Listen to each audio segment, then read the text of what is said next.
Hi everyone! Welcome back sa aking channel. For this video, ang lesson pa rin natin ay integral calculus.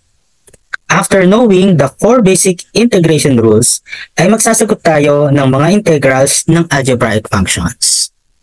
Ang ating problem number 4 is, what is the integral of 1 over x cubed with respect to x?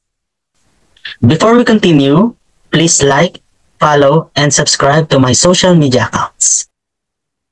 Again, ang problem natin ay, what is the integral of 1 over x cubed with respect to x? Kapag ganito ang ating expression, hindi pa rin natin agad siya pwedeng gamitan ng basic integration rule. Ang dapat natin gawin ay, kunin natin ang reciprocal. Ang x cubed ay magiging negative 3 ang exponent. So ito ay mako-convert into the integral of x raised to negative 3 with respect to x. Pwede na ba natin gamitan ng power rule ito?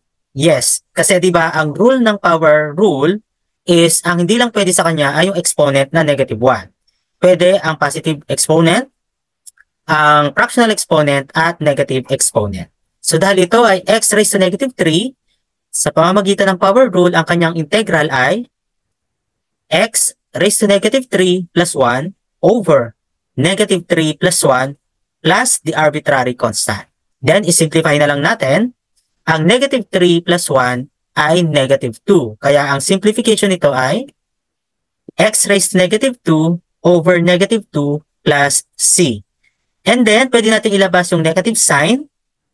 Then, yung x raised to negative 2 para maging positive ang exponent ay ibababa natin sa denominator. Kaya ang magiging final answer here is negative 1 over 2x squared plus c.